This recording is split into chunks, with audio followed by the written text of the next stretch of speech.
Das Geschenk interessiert euch sicher auch. Das kommt dann jemand über. Wer nimmt das Wunder, was es drin hat? Die einen, die anderen nicht. Also ich habe eine Frage an euch. Wie würdet ihr sagen, was ist der Unterschied, wenn ein Erwachsener ein Geschenk bekommt oder wenn ein Kind ein Geschenk bekommt? Ihr könnt 2, 3 Führer rufen, was ihr da für eine Antwort habt auf die Frage. Was ist der Unterschied, wenn ein Erwachsener ein Geschenk bekommt oder wenn ein Kind ein Geschenk bekommt?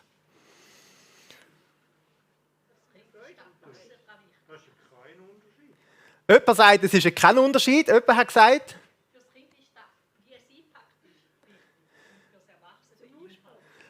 beim Erwachsenen geht es mehr um den Inhalt und beim Kind mehr um die Verpackung. Das strahlt schon, wenn das Geschenk einfach da steht.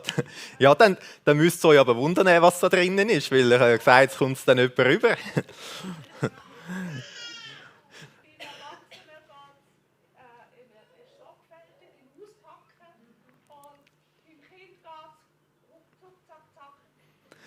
Beim Kind geht es ruck, zack, zack. Und ein Erwachsener ist oft ein bisschen sorgfältig beim Auspacken. Ja? Sonst noch?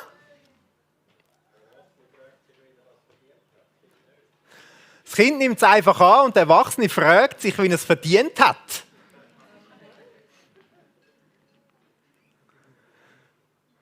Ja?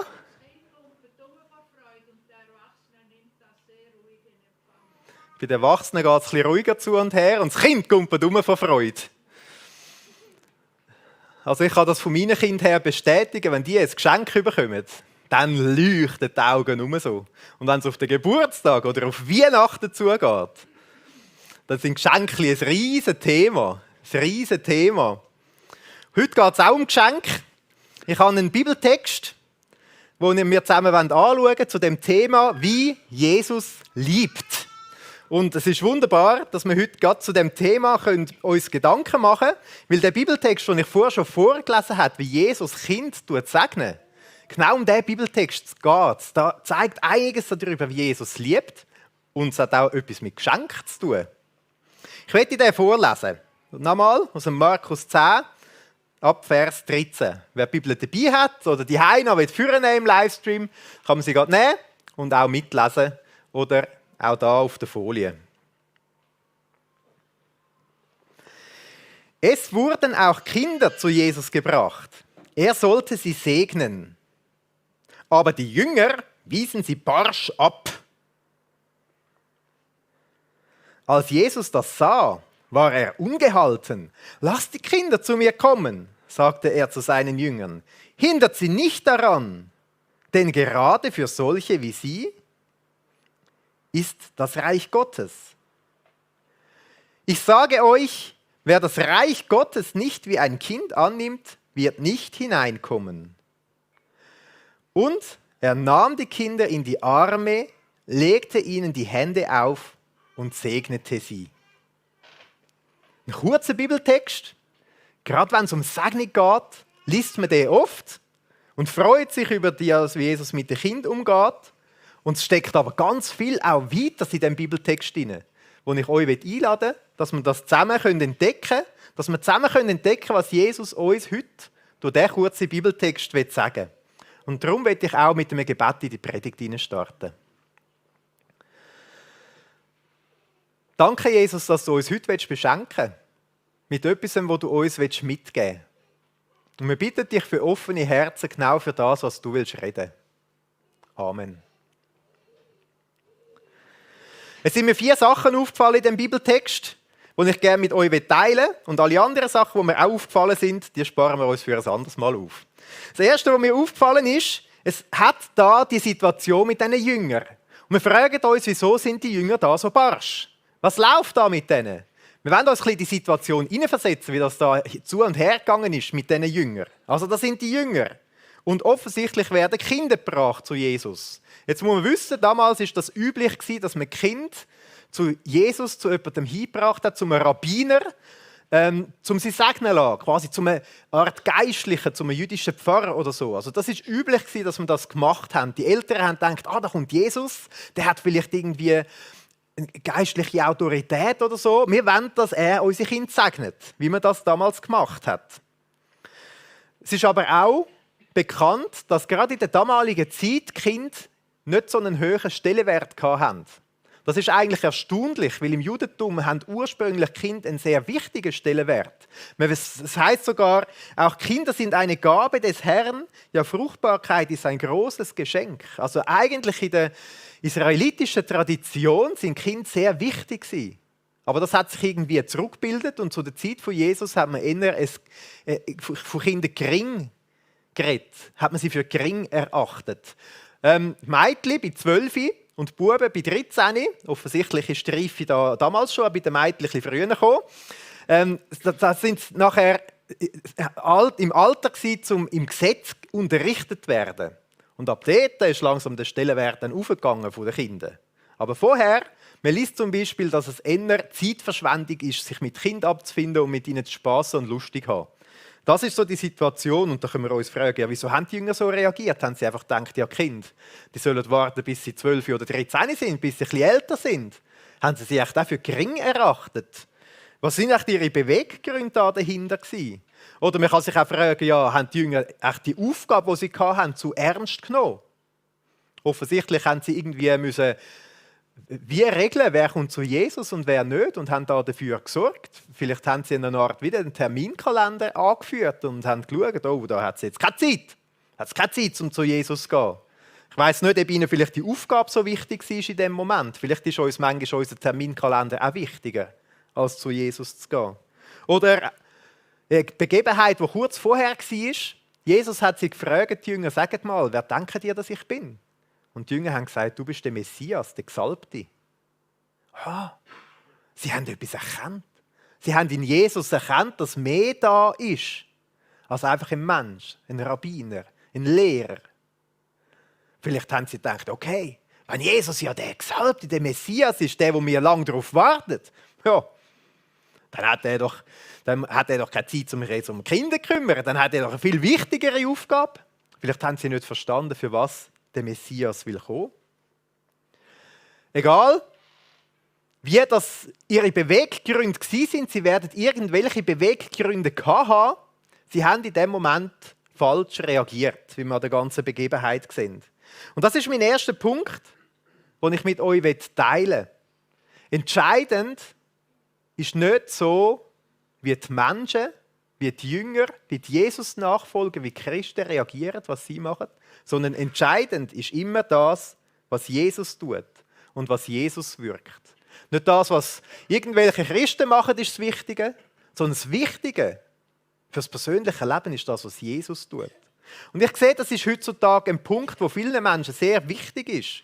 Es gibt viele Menschen, die enttäuscht sind von der Kirche, die sagen, das sind ja alles Christen, wieso machen die denn das und das und das? Es gibt viele Menschen, die negative Erlebnisse gemacht haben mit Gläubigen. Vielleicht bist du auch da und sagst, ja, ich bin eigentlich auch ein Gläubiger, aber ich bin ja selber von mir enttäuscht, weil ich nicht selber immer alles richtig mache. Und ich kann euch ehrlich sagen, das ist ganz menschlich, ganz natürlich. Es gibt ganz viele Momente, wo ich auch selber da stehe und denke, ja, in dem Gespräch, das ich jetzt hatte, habe ich alles richtig gesagt. Ich habe mir Mühe gegeben, ich habe versucht, das Beste zu machen, habe ich die richtigen Worte verwünscht oder ist echt alles falsch gewesen? Und dann ermutigt mich so eine Bibelstelle wie die, wo man sieht, dass Jesus wirkt und handelt, auch wenn es die Jünger in dem Moment nicht richtig gemacht haben. Also wenn du da bist oder wenn du im Livestream am Zuhören bist und du denkst, ja, wenn Christen endlich das besser machen würden, dann würde ich vielleicht mich auch wieder mit Kirche oder Religion oder Christentum befassen oder so.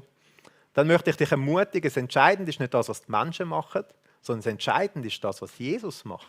Was er will tun, was er will wirken. Ich habe gerade vor einer Woche mit jemandem ein Gespräch gehabt, wo mir erzählt hat, was seine Kirche alles falsch mache und dass er darum nichts mehr mit der Kirche zu tun haben. Und ich habe mich dann gefragt, ja, wieso ist das so wichtig, was die Menschen machen? Logisch ist es wichtig, es hat Auswirkungen, es passiert etwas. Aber noch viel entscheidender ist doch das, was Jesus macht. Und in dieser Geschichte sehen wir, dass Jesus wirkt und handelt, auch wenn die Menschen nicht immer alles richtig machen. Oder ich denke auch an die vielen Jungen, die da sind, die in einer Woche dann ins Jungskilager gehen, ins Sola leiten. Da ist man vom Morgen bis am Abend spät mit den Kindern unterwegs. Und da kann man sich ja vorstellen, nicht jedes Wort, das man sagt, ist immer das Perfekte und das Richtige. Aber auch da, man darf sich auf Jesus verlassen. Es geht darum, was er wirkt. Logisch versucht man, das Beste zu machen. Aber auch wenn es mal nicht gelingt, darf man wissen, Jesus ist grösser als das. Jesus steht über dem. Jetzt lesen wir weiter, wie Jesus darauf reagiert. Und es ist ja interessant. Es heisst, er ist ungehalten. Also er ist echt verrückt worden. Es ist das einzige Mal, wo das Wort gebraucht wird für Jesus. Für andere Leute wird es auch sonst gebraucht. Aber das Aganakteo heisst das im Griechischen, im Urgriechischen. Das klingt schon ein bisschen brutal, oder? Das bedeutet wirklich zornig werden, verrückt werden, weil man etwas als eine Ungerechtigkeit empfindet. Und da fragen wir uns ja, wieso? Wieso wird Jesus an dieser Stelle verrückt? Was empfindet er da als Ungerechtigkeit? Wieso macht das ihn so fast zornig? Wieso bringt ihn das so auf? Wieso genau in dieser Situation? Und die Geschichte zeigt es ganz klar. Weil jemandem der Zugang zu Jesus verhindert worden ist. Das ist ja die Reaktion von Jesus. Jesus reagiert mit einem doppelten Imperativ auf das, mit einem doppelten Befehl an die Jünger. Er sagt dann ganz klar, hey Leute, lasst die Kinder zu mir kommen. Und dann das zweite Mal hindert sie nicht daran. Also Jesus zeigt Gott direkt selber, was ihm wichtig ist in diesem Zusammenhang. Und es ist mega interessant, gerade wenn wir das lesen, merken wir, sagt Jesus nicht, lasst die 5 Kinder, die jetzt kommen, zu mir kommen, sondern es wird plötzlich allgemein. Lasst Kinder zu mir kommen. Sättigen, solchen gehört das Himmelreich. Also mit anderen Worten, Jesus sagt, hey, es ist wichtig, dass alle Menschen zu mir kommen können. Dass alle Kinder zu mir kommen können. Dass gerade Sättigen offensichtlich das Himmelreich offen steht. Also Jesus ist es absolut wichtig, dass jeder zu ihm kommen kann. Und das ist etwas sehr Typisches für Jesus. Das sehen wir immer wieder in seinem ganzen Wirken auf dieser Welt. Jesus will, dass alle Menschen Zugang haben zu ihm. Und es ist ja schon interessant, wer alles so in dem Leben von Jesus zu ihm gekommen ist. An dieser Stelle sind es Kinder, wo Jesus offene Arme hat für sie, dass sie zu ihm kommen können. An anderen Stellen sind es andere von der Gesellschaft gering erachtete Leute. Krüppel werden zu Jesus gebracht. Lahme werden zu Jesus gebracht. Blinde werden zu Jesus gebracht. Aussätzige, wo man einen grossen Bogen um sie herum gemacht hat, wo sogar ein Glöckchen hatten zum Warnen, macht Abstand von mir, macht Abstand. Solche Leute werden zu Jesus gebracht. Jesus war Jude, Juden sind zu Jesus gekommen.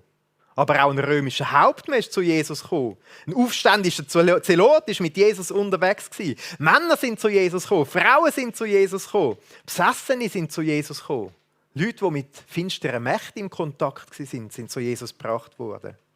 Verheiratete, Singles, Leute mit Kind, wie wir gelesen haben, Leute ohne Kind, Zöllner, Sünder, Ehebrecher.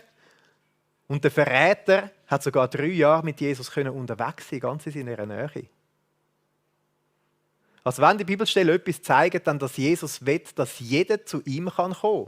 Das heisst nicht, dass jeder kommt. Man muss ja nicht. Es ist ja frei. Aber jeder soll dürfen. Jeder soll Zugang haben zu Jesus.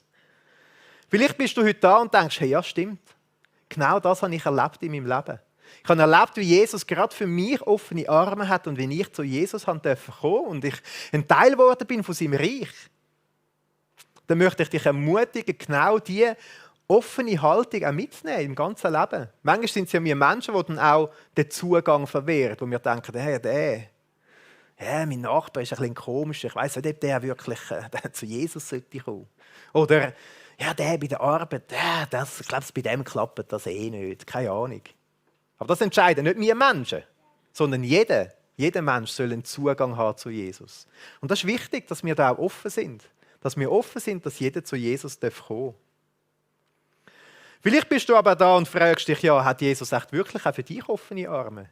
Vielleicht fühlst du dich unwürdig. Vielleicht fühlst du dich sündig. Vielleicht hast du den Eindruck, dass einfach das aktuelle Leben und Karriere und Erfolg und der Alltag und Freizeit, das ist für dich so wichtig.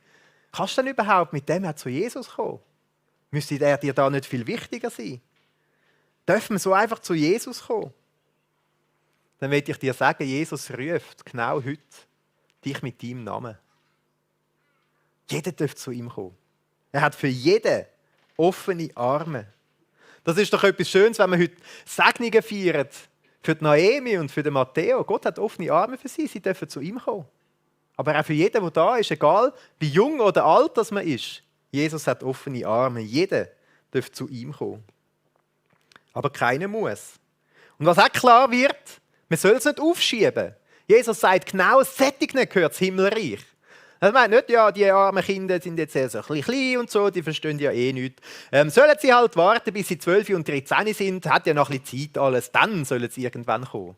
Das sind so unsere menschlichen Gedanken. Ja, gerade im Moment haben wir keine Zeit, vielleicht irgendwann später oder so. Aber Jesus sagt, jetzt, gerade Sättigen gehört das Himmelreich, jetzt sollen sie kommen. Es ist so der Moment, dass es jetzt gerade dran ist.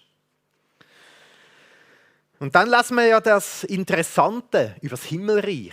Was hat es denn mit dem auf sich? Da heißt es im Vers 15, ich sage euch, wer das Reich Gottes nicht wie ein Kind annimmt, wird nicht hineinkommen.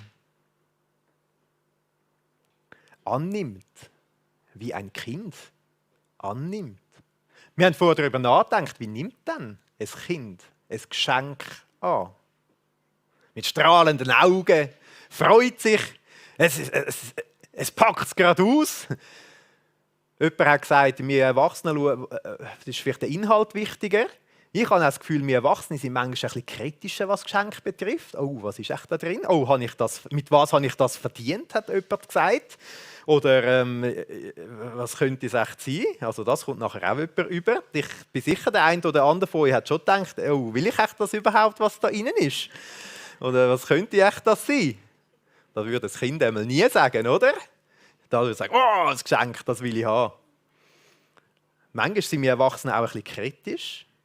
Aber offensichtlich sagt Jesus, das Himmelreich muss man annehmen, wie ein Kind etwas annehmen kann.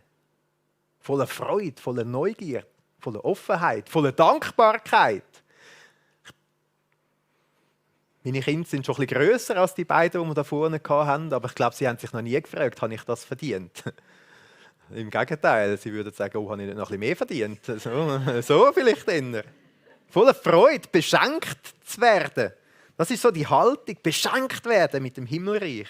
Also das ist so ein dritter Gedanke, den ich euch mitgeben will. Das Himmelreich kann nur angenommen werden.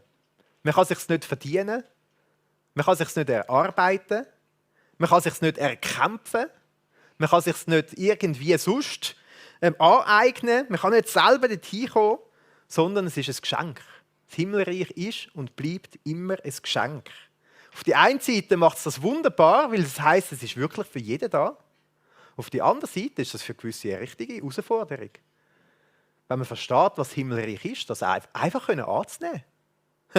Das fällt nicht so jedem so leicht. Ich weiss nicht, wie es euch geht damit. Gewissen fällt das richtig schwierig. Und jetzt fragen wir euch, was bedeutet das? Das Himmelreich. Denn solchen gehört das Himmelreich. Das Himmelreich, das Königreich Gottes, wenn in der Bibel darüber geredet wird, bedeutet das dort, wo Jesus der Herr ist, wo Jesus der König ist, wo sein Königreich ist quasi. Also mit anderen Worten, es gibt mehrere Reiche. Es gibt zwei Reiche. Das Reich von dieser Welt, das Reich von der Finsternis wird es beschrieben und das Himmelreich von Gott. Und offensichtlich kann man in das Himmelreich von Gott hineinkommen, kann ein Teil davon werden und man kann es einfach annehmen. Man kann es als Geschenk annehmen. Man muss nicht einen schwierigen Weg gehen. Und es ist ja dann spannend, wenn man zu Jesus kommt, wenn man das Geschenk annimmt, dann fängt er nachher an wirken, fängt er nachher an Veränderung zu schenken. Das heisst nicht, weil jeder kann zu Jesus kommen, lässt er jeden, wie er ist, sondern er fängt an gut zu wirken nachher. Er fängt an Gutes da drin bewirken. Jeder kann kommen und jeder wird verändert. Dass man im Himmelreich, dass man so lebt, wie es im Himmelreich von Gott üblich ist. Jesus will Schlechtes abschneiden. Er will Schuld vergeben. Und Jesus will Verletzungen heilen. Und Jesus will Hass zu Liebe umwandeln. So Sachen sind, was passiert im Himmelreich. Jeder kann kommen, aber man wird verwandelt. Man wird erneuert. Man wird beschenkt. Wir haben vor einem Zeitchen einen Taggottesdienst gehabt, wo ein Räuber da auf der Bühne gehockt ist. wo genau das erlebt hat, wo den Menschen geschadet hat, wo sie ausgenützt hat, wo sie bestohlen hat und sie gesundheitliche Schwierigkeiten gebracht hat. Und es ist ihm um sein eigenes Geld gegangen dann. Und er hat erlebt, wie Gott ihn holt in sein Himmelreich, wie er es hat angenommen und wie plötzlich eine Verwandlung stattgefunden hat, wie er einsichtig geworden ist, wie er demütig geworden ist, wie er angefangen hat, verantwortungsvoll umzugehen mit sich selber, aber auch mit anderen Menschen. Wie er gelernt hat, dass er ja von Gott geliebt ist und auch seine Mitmenschen. Das ist schon interessant, was das Reich von Gott, was Jesus bewirken will. Also es lohnt sich, da mal reinschauen. Manchmal gibt es Leute, die sagen, ja, sie wollen auch gerne ein bisschen tiefer über die Themen nachdenken. Darum habe ich da 2 kurze Gedankenanstöße, wie man tiefer über das nachdenken, das Himmelreich annehmen wie ein Kind. Es ist interessant, dass das da so Jesus sagt. Und es ist ja interessant, dass das ganz eng verbunden ist mit einem anderen Bild vom Himmelreich, wo Jesus sagt, dass man wie ein Baby neu geboren wird ins Himmelreich hinein. Da muss man mal darüber nachdenken. Jesus hat einem Mann gesagt, der gefragt hat, ja, wie geht das denn mit dem Himmelreich? Hat er ihm gesagt, Johannes 3,3, ich sage dir, wenn jemand nicht von Neuem oder von oben her geboren wird, kann er das Reich Gottes nicht sehen. Annehmen wie ein Kind, werden wie ein Kind, sogar neu geboren werden. Interessant. Und wenn man sich fragt, wie das geht, hat Jesus dem Typ dann ein bisschen später erklärt, denn Gott hat der Welt seine Liebe dadurch gezeigt, dass er seinen einzigen Sohn für sie hergab, damit jeder, der an ihn glaubt, das ewige Leben hat und nicht verloren geht. Wenn wir heute uns fragen, wie liebt Jesus, dann ist das ein ganz zentraler Punkt. Jesus liebt uns so fest, dass er alles für uns gegeben hat, bedingungslos, sein eigenes Leben, dass wir das einfach als Geschenk annehmen können. Als Geschenk annehmen seine Vergebung. Dass er unsere Schuld wegwaschen will. Dass er uns aufnehmen will in sein Himmelreich. Was für ein wunderbares Geschenk. Und ein zweiter Gedanke, um dann ein bisschen weiter darüber nachzudenken.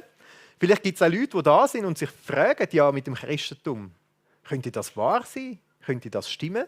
Und das ist in der Lehre über das Himmelreich, wie man da reinkommt, wie man Teil davon wird. In der Soteriologie ist das ein ganz zentraler Gedanke und ist das etwas, was eigentlich einmalig ist im christlichen Glauben. Das gibt es sonst nirgends, dass, sage ich mal, das zu Gott kommen, zu Gott finden, einfach ein Geschenk ist. Also ich weiss nicht, wie bewandert ihr sind mit verschiedenen Religionen, mit verschiedenen Lebensweisheiten und Philosophien, aber es geht immer darum, dass man irgendwelche Säulen erfüllen muss, also dass man auf einem Weg von der Erleuchtung muss voranschreiten, Schritt für Schritt, um erleuchtet werden. Oder dass man aufsteigen kann von Gesellschaftsschicht zu Gesellschaftsschicht. Oder dass man schauen muss, dass das Karma irgendwie ausgeglichen ist und sich darum bemühen muss. Dass man sich anstrengen muss, dass man Sachen machen muss, dass man Ritual befolgen muss, dass man irgendwie spezielle Sachen investieren muss, dass man Geld geben und was auch immer. Bei Jesus ist das ganz anders und es ist eigentlich so ein Alleinstellungsmerkmal vom Glauben an Jesus. Und man sieht darum, dass es bei ihm nicht um eine Religion geht, sondern dass es darum geht, einfach zu ihm kommen und sich beschenken lassen. Am Schluss um eine Beziehung. Es braucht kein Ritual, es braucht kein Geld, es braucht kein Reichtum, kein Erfolg, sondern dass man einfach das Geschenk annimmt wie ein Kind.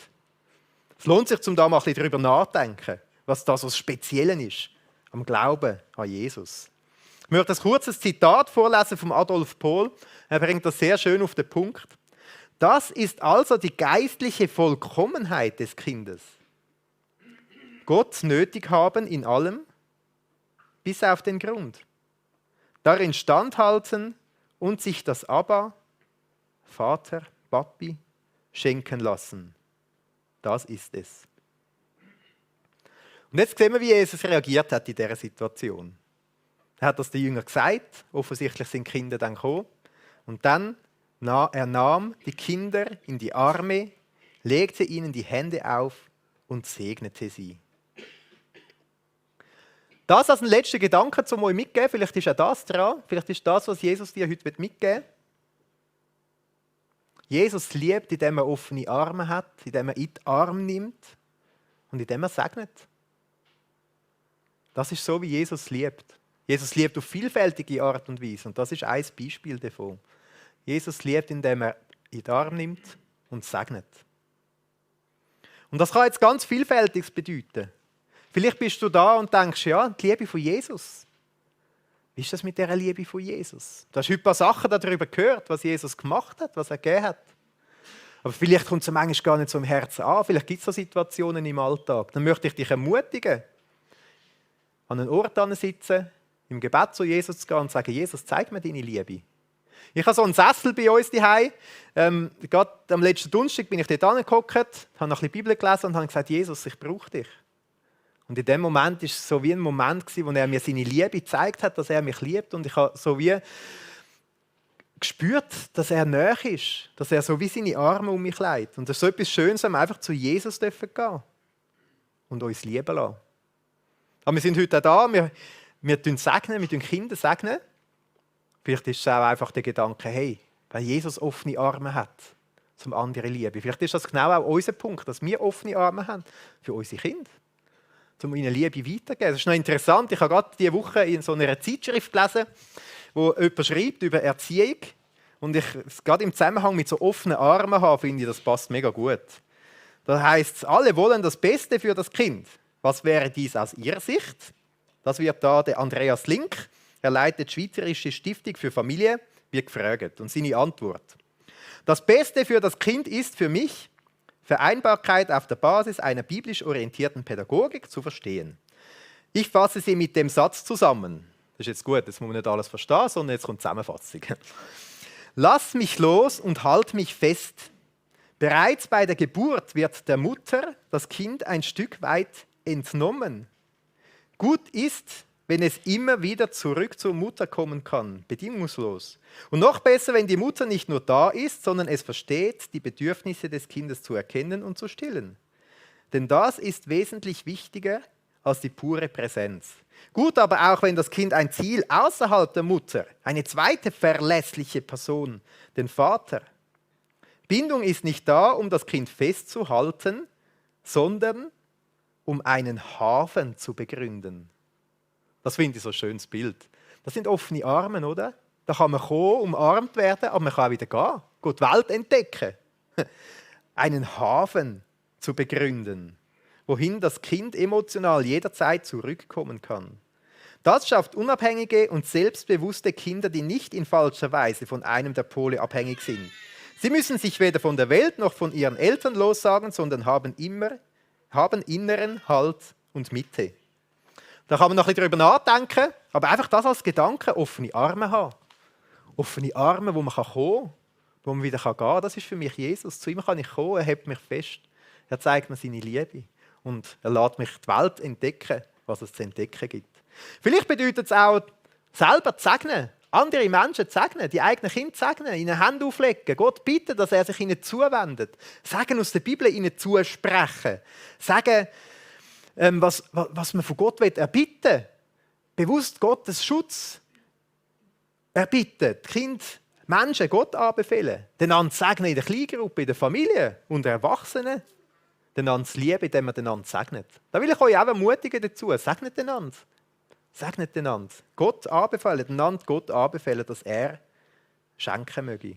Jesus hat gesagt, wir sollen segnen. Und wenn wir dann lesen in der Bibel, heißt sogar, segnet, die euch verfolgen. Und im 1. Petrus heißt es, vergeltet das Böse nicht mit Bösem und Beschimpfungen nicht mit Beschimpfungen. Im Gegenteil, segnet. Denn dazu hat Gott euch berufen. Ich wundere mich amig, ob es nicht nötig wäre, dass wir mehr einander segnen. Wenn es sogar heisst, wir sollen unsere Feinde segnen und die uns verfolgen. Man überlegt mal, wer das ist bei euch. Vielleicht haben auch so Menschen in eurem Umfeld.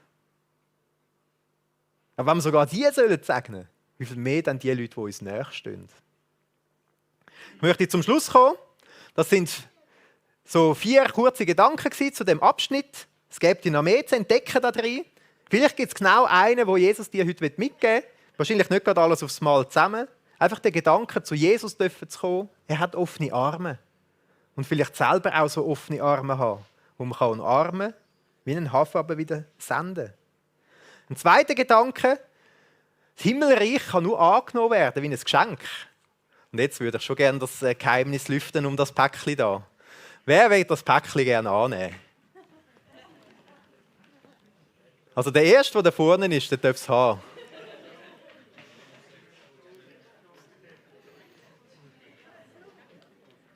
Oh, da kommt jemand.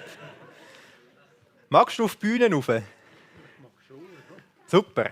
Jetzt würde ich dir das gerne überreichen und ich bitte, dass du es gerade auspackst. Das gehört dir. Es hat auch ein bisschen strahlende Augen. Oh, es ist zugeknüpft. Jemand packt gerade sein Messer auf, zum helfen. Schau, es soll kein Trick sein. Geht's? Ah ja, es wird Look, es wird Look. Sehr gut, sehr gut. Also du darfst das jetzt ganz sorgfältig machen, wie Erwachsene so Sachen machen. Du darfst aber auch reissen, wenn du willst. Du darfst auch reissen.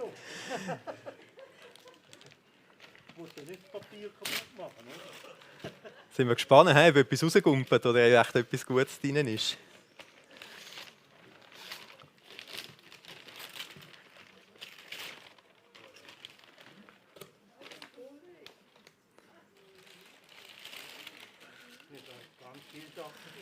Es hat 2 Sachen drin. Ganz viel nicht, 2.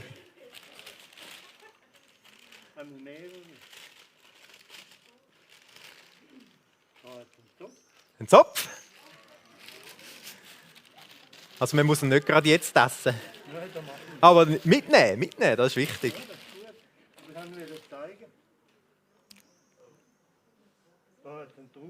Ein Traubensaft.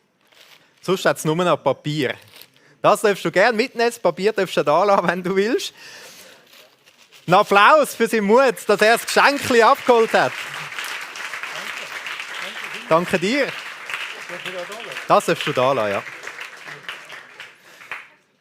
Ich habe gedacht, geistliche Sagen kann ich nicht einpacken in ein Pack, dann soll es wenigstens ein bisschen irdische Sagen drin haben. Aber es ist etwas Wunderschönes, ein Geschenk zu bekommen. Vielleicht ist das der Punkt, das Himmelreich kann nur angenommen werden wie ein Geschenk. Jesus will, dass alle Menschen Zugang zu ihm haben. Und der erste Gedanke war, entscheidend ist nicht das, was Menschen machen, manchmal richtig, manchmal falsch, was Jesus nachfolgt, was Christen machen, sondern entscheidend ist das, was Jesus tut. Ich will gerne beten. Danke, Jesus, dass jeder zu dir kommen darf. Und es erstaunt mich, dass du da so reagierst, Jesus, in dieser Begebenheit und dass es dich nicht kalt lässt, wenn Menschen den Zugang zu dir verwehrt bleibt. Und wir bitten dich, Jesus, dass wenn es Menschen gibt, die jetzt am Zuhören sind, die hier oder da, die sich gefragt haben, ob sie zu dir kommen können mit dem, was sie mitbringen, ob sie würdig genug sind, ob sie es verdient haben. Du, Jesus, willst, dass jeder zu dir kommen kann und du hast offene Arme für jeden. Und Jesus, wir wollen dir Danke sagen, dass dein Himmelreich ein Reich ist, wo man sich nicht verdienen muss, weil ich glaube, das könnte man nicht, wo man sich nicht erarbeiten muss, sondern wo man einfach als Geschenk annehmen darf. Und wir wollen dich bitten, Jesus, dass wir immer mehr verstehen, was es für ein Geschenk ist. Und dass wir auch ein klares Ja haben zu diesem Geschenk oder zu so einem Moment angeführt werden. Und dass wir selber Botschafter sind, um das Geschenk zu verteilen. Wir wollen dir Danke sagen, Jesus, dass auch wenn wir Menschen manchmal Sachen falsch machen, bist du doch grösser. Du bist mächtiger und du hast noch Wege und Möglichkeiten, die wir gar nicht wüssten. Danke, Jesus, dass du dein Werk vollbringst. Mit uns und durch uns, wenn wir es gut machen und auch wenn wir es falsch machen. Danke, Jesus, dass du grösser bist. Amen.